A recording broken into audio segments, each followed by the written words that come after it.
That's a great protest song, and that's a great way to start the evening tonight, because it's about a certain constancy that we can follow along the historical continuum.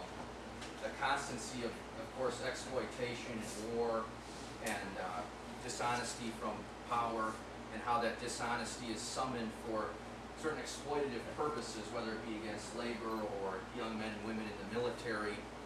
And that song, it dispenses information, but I would think that it also seeks to give inspiration. So you're not only thinking about what you're hearing, but you're ready to take that thought and channel it into some form of action that's being brought to bear on situations of real social consequence. And that's what I want to talk about tonight, because Jessie told me that a lot of people, when she told them about the event, said, why would Revolution Books host and sponsor an author who wrote a book about Bruce Springsteen? Well, that shows a bit of ignorance about Bruce Springsteen's music, that question.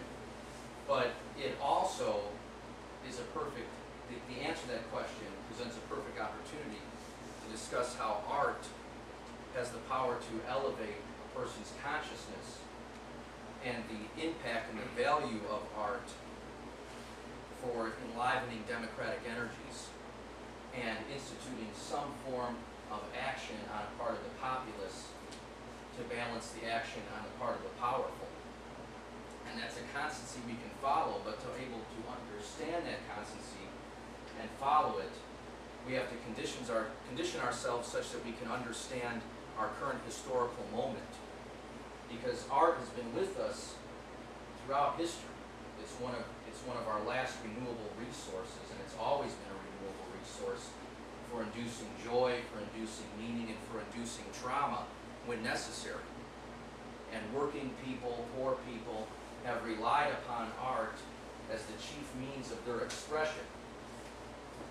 But the way that that expression is carried out and the consequences of that expression, there's some similarities that we can identify along the continuum, but they also change according to our historical moment.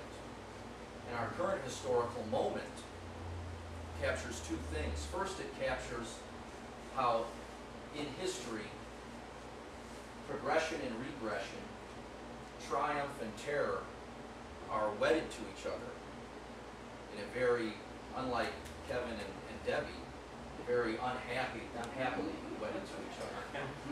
And they have a very combative relationship. And that's captured very well right now in 2010. If we think about the White House, we have Barack Obama in the White House.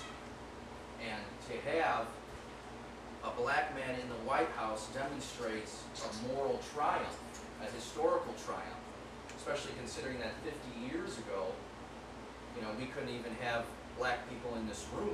We couldn't all sit together without being harassed or intimidated. And so here we are, we have a black man in the White House, and it shows how much we've evolved and progressed. Hey Brandon, how are you? Good to see you. We've progressed in terms of social change and the way that we interact and relate to each other across racial and ethnic lines. It's by no means to imply that things are perfect in those areas.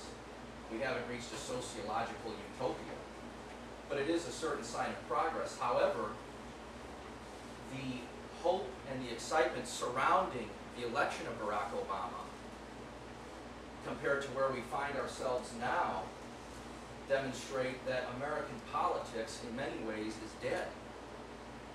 So we have this great progress on the social front, but in the political front, we've gone to stagnation to the point of burial. And American politics can be almost simplified according to one sentence: the super rich elite get what they want, and whoever has to suffer because of it, exactly as Kevin's wonderful song pointed out, to hell with them. And the examples we can draw on to illustrate that principle are unfortunately very familiar to all of us. And if I have to mention a few, we can talk about health care. So the Obama administration has been the first administration in decades to make any progress on health care.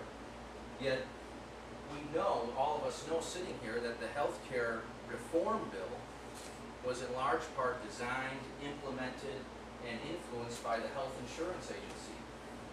The very principality that made health care reform a necessity.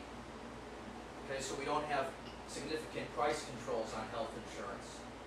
We may have guaranteed issue that everyone can be covered, but without some community pricing control, it's not going to matter. If your insurance company charges you $20,000 per year in premiums, that's not going to help you. This BP oil spill, people are celebrating because the cap contained the spill today, yet the spill happened in the first place because these oil companies have been allowed to run roughshod over the environment and over the economy for decades. And it was the Obama administration that signed those waivers that allowed that offshore drilling to take place. And that's where we find ourselves now. Or Kevin's saying about wars, we're in 2 wars right now. Obama was seen as an anti-war candidate, which was a flawed way of viewing him. That's granted. However, there's no talk of bringing the troop level in Iraq under 50,000, and in Afghanistan he's escalating the war. And where's the voice of the people in all of this? We have the Tea Party types, who have cryptic fascist tendencies and they want more regression, you know. Oil spills, people dying on the lack of health insurance, foreclosures, wars, that's not enough for them.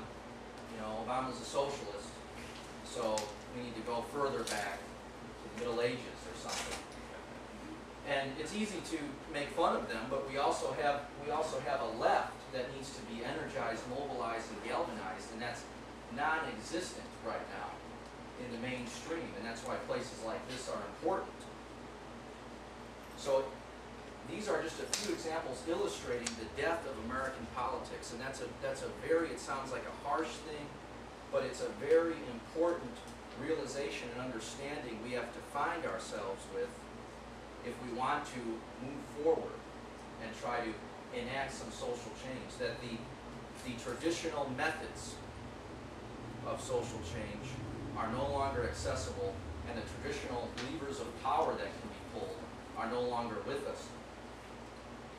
If you take the war issue and compare it to Vietnam, there were some truly anti-war candidates in the 60s talking about troop withdrawal. There was Robert Kennedy, who of course was assassinated. There was Gene McCarthy, who didn't get the nomination, and even George McGovern had what could be interpreted as a much more anti-war position than Barack Obama or Hillary Clinton or any of the other mainstream Democratic candidates had in 2008.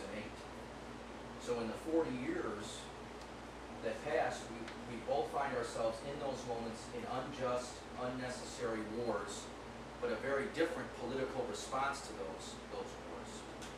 If you look at the drastic decline in labor union membership, that's another illustration of this.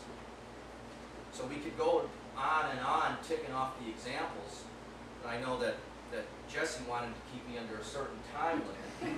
And as my girlfriend Sarah could testify, I usually don't do well under those time constraints. So, you know, forgive me for not maybe giving as many examples as I should, or for speaking rather rapidly as I go through some of this. So then, how do we control to this death of American politics and the real coup of the elite in American society across the board, cultural, economic, social, political? Well, first of all, we can understand that art is tied to commerce much more than it was. So you look at something like hip-hop, there's a reason why 50 Cent is a household name, but you know, Common or Dead Prez or Mos Def or Immortal Technique or Lupe Fiasco, they're not household names. There's a reason why even someone so mainstream and popular as Bruce Springsteen, when he speaks out in a politically abrasive way, is vilified and or ignored.